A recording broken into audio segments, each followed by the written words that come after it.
இஹ்லாஸ் என்பது நம்ம நிறைய படிக்கிறோம், நம்ம நிறைய கேட்குறோம், நிறைய பேசுகிறோம், அதெல்லாம் ஒரு உண்மையான அம்சம். ஆனால் இந்த இஹ்லாஸுடைய வடிவம் எங்கள்கிட்ட எப்படி இருக்குது என்று சொன்னால் அது சொல்றது எந்த ஒரு செய்தியும் அல்லாஹ்வுடைய பார்வை இவன் எனக்காக செய்கிறானான்றது தான்.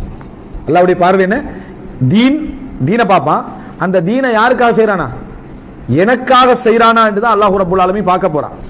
எனக்காக செய்கிறானா என்ற அந்த பார்வை மட்டும் அதில் வந்து நம்ம ஃபெயிலியர் ஆகிட்டோன்னு வைங்களேன், அதில் தோல்வி ஆகிட்டோன்னு வைங்களேன், நம்ம எவ்வளவு பெரிய சேவை செஞ்சிட்டாலும் சரி, அவ்வளவு முன்னேற்றத்தை இந்த மார்க்கத்தை கொடுத்துட்டாலும் சரி, மக்கள்கிட்ட என்ன பேரை நம்ம எடுத்து விட்டாலும் சரி, நாளை மறுமையில செல்லா காசு, ஒரு பெருமதியுமே என்ன இல்லை, எந்த பெருமானமும் இல்லை. வேணும்னா உலகத்தில் கொஞ்சம் சந்தோஷம் கிடைச்சிருக்கும். ஒரு 30 வருஷம் பெருமை அடிச்சு தெரிஞ்சிக்கலாம், ஒரு 30 வருஷம் பேர் எடுத்திருக்கலாம், ஒரு 35 வருஷம் கண்ணியமான வாழ்க்கை என்ன செஞ்சுக்கலாம், வாழ்ந்துக்கலாம். மத்தா உன் கலீல், அற்பமான இன்பங்களை எல்லாம் நம்ம என்ன செஞ்சிருவோம், அதாவது அனுபவித்து விடுவோம். இப்னு ஹஸம் ரஹிமஹுல்லாஹ் சொல்ற மாதிரி இந்த உலகத்துடைய சோதனைகள் கடந்து போய்விடும், அதனுடைய இன்பங்கள் மறந்து போய்விடும். இந்த உலகம் நம்ம எத்தனை சந்தோஷங்களை தாண்டி வந்திருப்போம், ஒரு 1 லட்சம் சந்தோஷப்பட்டிருப்போமா? எந்த சந்தோஷமாவது கொஞ்சம் ஞாபகம் மூட்டத்துக்கு இருக்கா? நம்மளோட மெமரியில தான் இருக்குது, எங்கேயா டைரியில் இருக்குது, அல்லது என்னது ஃபோட்டோஸுகளில் சேவ் பண்ணி வச்சிருப்போம், திருப்பி பார்த்து நம்மளே சந்தோஷப்பட்டு கொள்றோம். அந்த சந்தோஷத்தை கூட அடுத்தவன்ட்ட ஷேர் பண்ணால் கூட அவன் நிம்மதியாக இருக்கிறான். இல்லை, அவன் நம்மளோட ஷேர் பண்ணுறானா? இவன் ஒரு 2 ஃபோட்டோ நீங்கள் காட்டுவீங்க, அங்கே போனோம் இங்கே போனோம், 3ஆ போட்டோ அவனுக்கு அழுப்பு வருதா இல்லையா? நமக்கு அழுப்பு வருது இல்லை, அடுத்தவங்க காட்டினா அடுத்தவன் வந்து இப்படி தான் அங்கே போய்க்கிறேன் இங்கே போய்க்கிறேன், அவன்கிட்ட போய்த்து மாட்டிடாரா, போன பயணங்கள் எல்லாம் பட்டியல் போட்டு சொல்லிட்டு இப்பாண்டு அடுத்தவன்ட சந்தோஷத்தை நம்மளால் அனுபவிக்க கூட இல்லாமைக்கு யார் அப்ப சந்தோஷப்படுறான்? அதான் சுரூர் ஹாமன்சி. இந்த உலகத்துடைய எந்த சந்தோஷங்களா இருந்தாலும் எல்லாமே மறக்கிற சந்தோஷங்கள் தான். நீங்க தான் நினைச்சு சந்தோஷப்பட்டுக்கணுமே தவிர, நீங்க நினைச்சு நீங்க சந்தோஷப்பட்டுக்கணுமே தவிர அடுத்தவனுக்கு அதை ஷேர் பண்ணவும் இயலாம். ஏன் நமது சந்தோஷங்கள் கூட ஒரு 10 வருஷத்துக்கு பிறகு நமக்கே ஞாபகம் இல்லை. யாராவது ஒருத்தர் சொல்லி உங்களுக்கு ஞாபகம் இருக்கு, இப்பதான் எனக்கு கூட ஞாபகம் வருதுன்னு அவர் சந்தோஷம் அவர் மீட்டிக்கிறார். இவ்வளவுதான். இதுலயும் பெரிய கவலை என்ன, நம்ம சந்தோஷமாகிக்கிற விஷயத்தை அடுத்தவன் சொல்லி தெரியுது. இப்படி கொஞ்சம் பேர் இருக்கிறான், நம்ம சந்தோஷமா இருக்கிறான் இல்லைன்றது அடுத்தவன் சொல்லி தான் தெரியும். அதாவது எப்பயுமே வாழ்க்கையில சோதனை பகுதிகளை பார்த்துட்டு இருந்து நான் மகிழ்ச்சி ஆகிறான்னு எனக்கு என்ன தெரியா, அடுத்தவன் சொன்ன போது அடே நம்ம சந்தோஷமா தானே ஆகிறோம் என்று தெரிய வாரது உலக மகா சோதனை. அப்ப இப்படிப்பட்ட ஒரு உலகம் இது. எவ்வளவு பெரிய சந்தோஷத்தை நம்ம அனுபவிச்சுட்டாலும் மறந்து போய் சுரூருஹா மன்சி, ஒரு அற்புதமான வார்த்தை. இந்த சந்தோஷங்கள் எல்லாம் மறந்து போற சந்தோஷங்கள் தான். எல்லாத்தையும் தாண்டி 60 வருஷம் 65வது வயசுல இருக்கிறவர் அந்த 50 வயசுல சந்தோஷப்படுறவனையும் பார்ப்பாரு, 45 வயசுல சந்தோஷப்படுறவனையும் பார்ப்பாரு. அவர் அந்த வயசுல இருந்து கண்டு 40ல சந்தோஷப்படுறவனையும் பார்க்கிறாரு, 30ல சந்தோஷப்படுறவனையும் பார்க்கிறாரு, 20ல சந்தோஷப்படுறவனையும் பார்க்கிறாரு. அவருக்கு ஒரு சந்தோஷமும் சந்தோஷம் மாதிரி விளங்காது. இங்க பாருங்க, இவன் படுற ஒவ்வொரு சந்தோஷமும் சந்தோஷப்படுற மாதிரி விளங்குது. மேக்சிமமா அவரால் என்ன சொல்லலாம்டா, இந்த வயசுக்கு இப்படித்தான் இருக்கணும்னு, அதாவது அந்த வயசுக்குரிய சந்தோஷம் பண்ணிட்டார். அதை இந்த வயசுக்கு இப்படித்தான் நீங்க இருக்கணும், அதுதான் நல்லது அப்படின்னா அவரால் அதை ரீகால் பண்ணி சந்தோஷப்படையலாம் இருக்கு.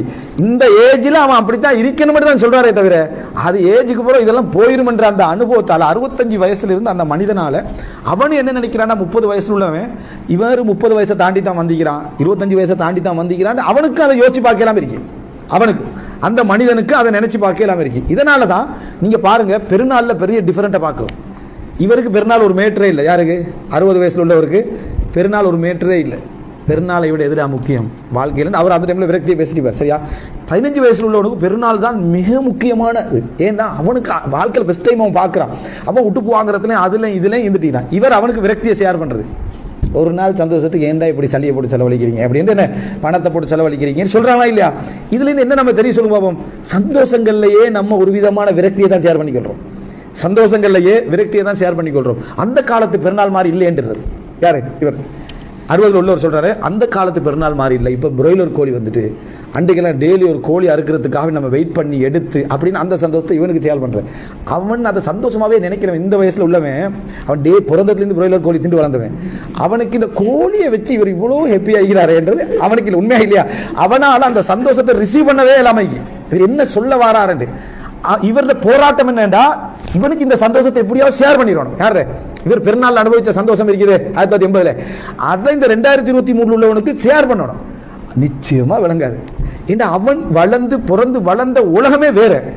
அவனுக்கு கொண்டு போய் இவர் வலுக்கட்டாயமா ஷேர் பண்றாரு. கூப்பிட்டு உட்கார வச்சு அந்த காலத்து பெருநாளை கொஞ்சம் கேளு அப்படின்னு சொல்லி வலுக்கட்டாயமா இந்த பிராய்லர் கோழி சம்பவங்கள், உடுப்படுத்த சம்பவங்கள் உண்மைதான். அது உனக்கு அல்லாஹ் ரப்பல் ஆலமீன் அந்த நேரத்தில் தந்த மகிழ்ச்சி. மகிழ்ச்சிக்கு வெறும் சடம் காரணம் அல்ல, உண்ட சூழல், உண்ட நிகழ்வுகள், உண்ட வயசு எல்லாமே காரணமா எதிக்கும். அதை ஏன் நீ வள்ளுக்கட்டமா இவனை கொண்டு வந்து என்ன செய்யற ஷேர் பண்ற? அவனும் இவர் கவலைப்படுவார்றதுக்காக தான் அவன் உட்காந்துக்கிறான். மரியாதைக்குரியவனா இருந்தா அவன் என்ன செய்வான், அவர் சந்தோஷத்தை ஷேர் பண்றாரு, நம்ம மனசு வருத்தப்படுத்தக்கூடாது, அப்படியா அப்படியா அப்படின்னு சொல்லிட்டு அவன் என்ன செஞ்சிருவான், அவன் போயிடுவான். அவனுக்கு இவர் எவ்வளவு ஷேர் பண்ணாலும் அவனுக்கு பெருமதி வழங்க போறது இல்லை. இந்த போட்டி நடக்குதா இல்லையா? நான் இப்போ 2 உதாரணம் தான் சொன்னேன், இது ஆயிரக்கணக்கில் இந்த போட்டி நடக்குது. அப்ப இப்படிப்பட்ட நான் பட்ட சந்தோஷத்தை நானே அனுபவிக்க முடியாம, என் ஜெனரேஷன்ல என் புள்ள அனுபவிக்க முடியாம, என் பிள்ளைக்கு அதை ஷேர் பண்ணி நான் மகிழ்ச்சி அடைய முடியாம, மனைவிக்கு ஒவ்வொருத்தரும் மனைவிக்கு ஒரு விஷயங்களை எடுத்து கொடுக்க, ஒரு உம்ரா, நம்ம ஒரு சின்ன பிள்ளை ஒரு உம்ரா கூட்டிட்டு போறோம், அவனுக்கு ஹிராம் வாங்குறோம், அவனை துணியை கட்டுறோம், அவனுக்கு ஒரு போட்டோ அடிக்கிறோம், அதை வச்சு ஹிராமெல்லாம் சுத்தி எல்லாம் எடுத்து அவனை உம்ரா கூட்டிட்டு போன மகிழ்ச்சி ஒரு தந்தை எப்படி அடைகிறாரு? உச்சகட்ட ஒரு மகிழ்ச்சி அடைகிறாரு. நீங்க நினைக்கிறீங்களா ஒரு செகண்ட் கூட அவனுக்கு விளங்க முடியும்? அவன் 2 வயசுல நீங்க அந்த உம்ரா செய்ய வைக்கிறீங்க, 3 வயசுல செய்ய வைக்கிறீங்க, அவன் 30 வயசுல இது நீங்க ஆள அகல உய்த்து உணர்ந்த அந்த ஒரு செகண்ட் அவனுக்கு உணரையாது அந்த மகிழ்ச்சியில. இந்த புள்ளை நான் இப்படி எல்லாம் செஞ்சேன் என்ற அந்த மகிழ்ச்சி ஒரு பகுதியை கூட அவனுக்கு உணர இயலாது. அவன் கூட உணர்வான். எப்ப உணர்வான்டா, சும்மா நோமலா உணர்வான். அவன் ஒரு புள்ளையை கூட்டிட்டு போய் உம்ரா செய்ய வைக்கிற டைம்ல அவன் பிள்ளைக்கு அவன் இதெல்லாம் கட்டுவான், இப்படித்தானே என் வாப்ப நினைச்சிருப்பார் என்று அவன் சுயநலத்தின் பொழுதுதான் அவன் உணர்வான். அவன் சுயநல சந்தோஷத்துல நேரத்தில் உணர்வான். அப்ப நம்ம மௌத்தாயிப்போம். அப்ப நம்ம என்ன செஞ்சுப்போம், மௌத்தாயிப்போம். ஷேர் பண்றதுக்கு டைம் என்ன செய்யாது, இருந்திருக்காது. இப்படிப்பட்ட ஒரு அற்பமான சந்தோஷத்துக்காக யாராவது பெரும் பெரும் தியாகங்களை இஹ்லாஸ் இல்லாம விட்டுருவாங்களா? இந்த சந்தோஷத்துக்கு தான் மனுஷன் அந்த இஹ்லாஸை விடுறான். அடுத்தவன் சொல்றதுக்கு, அடுத்தவன் பாராட்டுக்கு, அடுத்தவன் வசனங்களுக்காக, அடுத்தவன் ஏதாவது நமக்கு ஒரு மார்க்ஸ் தந்துட மாட்டானா என்றதுக்காகத்தானே அவன் அதை விடுறான்.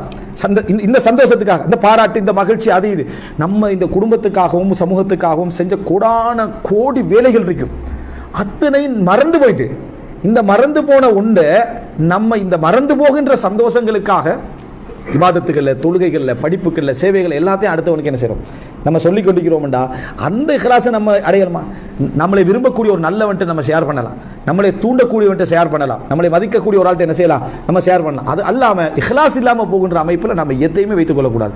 ஒரு உண்மையான முஃமின் எப்படி இருப்பான்டா, எனது இந்த சின்ன சேவையையும் வலதால் எடுத்து மலை போல் வளர்த்து மறுமையில் எனக்கு முன்னால காட்டக்கூடிய ரப்புக்காக மட்டும்தான் நான் என்ன செய்வேன்.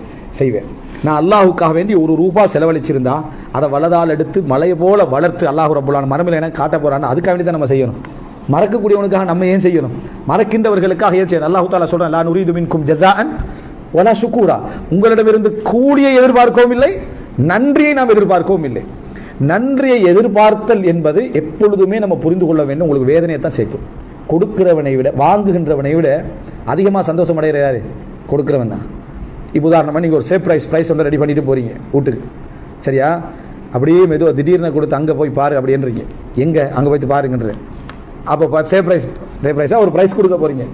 அவங்க அதை அப்படி பார்த்துட்டு என்ன இது அப்படின்ட்டு, மொபைல் ஃபோன், இந்த மொபைல் ஃபோனை வாங்கிட்டு வந்தீங்க அப்படின்னு கேட்டாங்கன்னு வைங்க, சரியா? நீங்க சர்ப்ரைஸ் ஆயிருவீங்களா இல்லையா? சரியா? உங்களுக்கு அந்த அடைகிற வேதனை, நீங்க வேதனை அடைகிறீங்க, அவன் தானே வேதனை அடையும். ஆனால் அவன் வேதனை அடையலை. கொடுக்கிறவன் தான் எப்பயும் வேதனை அடைவான். நல்ல முறையில் புரிஞ்சுக்கொள்ளணும். கொடுக்கிறவன்ட்ட தான் எதிர்பார்ப்பு கூட, வாங்குறவன்ட்ட எதிர்பார்ப்பு குறவு. அது எவ்வளோ நாங்களும் அப்படி தான் இருப்போம். நம்மளும் இன்னொருவன்ட்ட அப்படி தான் இருப்போமே தவிர, வாங்குகின்றவன்ட்ட எதிர்பார்ப்பு குறைவு, கொடுக்கிறவன் தான் மகிழ்ச்சியை கூட எதிர்பார்க்கிறான். வாங்குறவன் நல்லவனாய்ந்தா சந்தோஷத்துல அளவு அவனுக்கு குறைவாக கிடைச்சா உங்களே சந்தோஷப்படுத்திட்டு போயிடுவான். நல்லா இருக்கி மாஷா அல்லாஹ் அல்ஹம்துலில்லாஹ்னு போயிடுவான். ஆனா நீங்க அடைஞ்ச சந்தோஷத்தை அவன் அடையலை. அதனாலதான் கொடுக்கின்றவன் அது சரியான ஒரு ரிசல்ட் அங்கிருந்து வரலாட்டி கவலைப்பட்டுறான். அதுக்கெல்லாம் மூமின்களுக்கு சொல்ற ட்ரீட்மெண்ட் என்ன தெரியுமா? லா நுரீது மின்கும் ஜஸாஅன் வலா ஷுக்கூரா. நீங்க எதிர்பார்த்துறாங்கன்றான். நீங்க முழு சந்தோஷமா உங்களோட சந்தோஷத்தை பாதுகாக்கணுமா? எதிர்பார்ப்பே வச்சிடாங்க. இன்றைக்கு நம்ம தேடுற வாழ்க்கை அங்கீகாரத்துக்குரிய வாழ்க்கை தானே. அங்கீகாரத்துக்குரிய வாழ்க்கையை தான் தேடி கொண்டிருக்கிறோம். அங்கீகாரத்துக்குரிய வாழ்க்கைண்டா அது குறிப்பா இந்த பெண்கள்கிட்ட அதை வளர்த்து விட்டாங்க. ஒரு டீ கஷ்டப்பட்டு நைட்டில் முழிச்சு சமைச்சு அது செஞ்சு ஊற வச்சு காய வச்சு எல்லாம் செஞ்சு சாப்பாடு ஒரு 10 பேர் எப்படி சாப்பாடு இருந்துச்சு என்ற ஒரு கேள்வி. இவன் நல்லா இருந்துச்சு போயிடுறது, நல்லா இருந்துச்சுட்டு போயிடுறது. அல்லது இல்லை நல்லா தான், அது ஊற வச்சது கொஞ்சம் போதாது, அல்லது ஆற வச்சது போதாது, விளங்கிட்டா அப்படியே ஏதாவது சொல்லிடுறது, உடஞ்சிடுறது. இவங்க என்ன செஞ்சிடறது? மனசால உடைஞ்சிடுறது. அவ்வளோ கஷ்டப்பட்டு செஞ்சு இப்படி செஞ்சது இப்படி சொல்லிட்டு போயிட்டானே. என்னத்துக்கு கேட்டீங்க? முதல் விஷயம் அதுதான். விளங்கிட்டா? இந்த ஆள்த மார்க்ஸ் வேணுமா உங்களுக்கு? விளங்கிட்டு தேவையே இல்லை. நீங்க சரியான முறை முயற்சி எடுத்து உழைச்சி கஷ்டப்பட்டு செஞ்சுட்டீங்கடா. நீ பாராட்டினா நல்லவே, நீ பாராட்டலாட்டி உன்னோட கேரக்டர் அதுதான் நான் எக்ஸப்ட் பண்ணிட்டு போயிட்டே. இப்போ அவ்வளோதான்.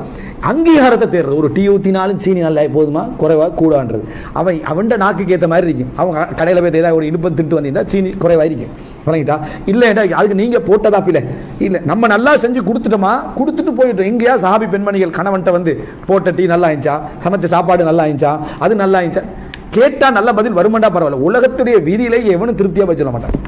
90% திருப்தியா பதில் சொல்ல மாட்டான். அப்படியே மகிழ்ச்சியா பதில் சொல்றவனுக்கு அளந்து சொல்லவும் தெரியாது. ஒன்றில் கூட்டி விட்டுருவான் அல்லது குறைச்சி விட்டுருவான். இவன் நம்மளை கூட்டி சொன்னா நம்மளுக்கு என்ன சந்தேகம் வரும்? நான் அவ்வளவு பெருசா செய்யல இவர் என்ன கூட்டுறாருன்னு வரும் வருமா இல்லையா? இல்லைன்னா மற்றவருக்கு என்ன வரும்? என்ன இந்த குறைச்சி சொல்றாரு சாதாரணமா சொல்லிட்டு போயிட்டாரு. உலகத்துல பாராட்டும் விமர்சனம் அப்படித்தான் இருக்கும். சமமா சொல்லவே இயலாது. பாராட்டு விமர்சனம் அப்படித்தான் இருக்கும். இதுக்காக நம்மையே அங்கீகாரம் தேடணும். டீல இருந்து சமைப்பில் இருந்து செயல்பாட்டில் எல்லாத்தையும் அடுத்த வந்த அங்கீகாரத்தை இருப்பாங்க. நல்ல ஒரு கருத்தை ஸ்டேட்டஸ்ல போடுறீங்க நிம்மதியா இருக்குதுங்களா? இல்ல பாக்குற எத்தனை பேர் பார்த்துட்டு எத்தனை பேர் பார்த்தேன்னு சரி பாக்குற 5 பேர் 6 பேர் ஒன்றும் போடல ஒன்றுமே போடலையே ஒன்றும் போடலையா ஒத்தனை சந்திக்கிறது இன்னைக்கு ஸ்டேட்டஸ் போட்டு பாத்தீங்களான்னு கேட்கறதா இல்லை கேட்கறதா இல்லையா? நம்ம கேட்கிறோம். கேட்பதன் ஊடாக நம்ம என்னத்தை அடைந்து கொள்றோம் தெரியுமா? அற்ப ஆசைகளை நம்ம நிறைவேற்றிக்கோ. அவன் கேட்கிறான்னு விளங்கி நான் புத்தி உள்ளவனா என்ன செய்வான்? நல்லா பாராட்டி விட்டுருவான். சூப்பரா இருந்துச்சு மாஷா அல்லாஹ் இந்த மாதிரி கருத்தை நான் ஃபர்ஸ்ட் டைம் பார்க்குறேன்னு சும்மா சொல்லி விட்டுருவான். உண்மையா பாராட்டுறான் குறவு தானே சொல்லி விட்டுருவான். சொன்னா நம்ம ஏமாத்தப்படுறோம். நம்ம என்ன செய்யறோம்னா ஏமாற்றப்படுறோம். நீங்க நல்ல ஒரு கருத்து சரியான ஒரு கருத்தை சொல்லிட்டீங்களா நல்ல ஒரு வேலையை செஞ்சிட்டீங்களா அல்லது நல்ல ஒரு சேவையை செஞ்சிட்டீங்களா எதிர்பார்க்காதீங்க. யார்கிட்ட எதை எதிர்பார்க்காதீங்க. எதிர்பார்க்காததுக்கு நான் உங்களுக்கு பல காரணம் சொல்லிட்டேன். ஒன்று உண்மையான பாராட்டு கிடைக்கவே கிடைக்காது. உண்மையான பாராட்டு நல்ல புத்திசாலியான இங்கிதமானவனாக இருந்தா கூட பாராட்டி விட்டுவான். கொஞ்சம் ஒரு விளக்கம் இல்லாத அல்லது நோமலான மில்லான ஆளா இருந்தா பாராட்ட குறைச்சி விட்டுருவான். அந்த பாராட்டு நம்மளுக்கு கவலை தான் ஏற்படுத்தும். இல்லாதவன் சும்மா போயிடுவான்.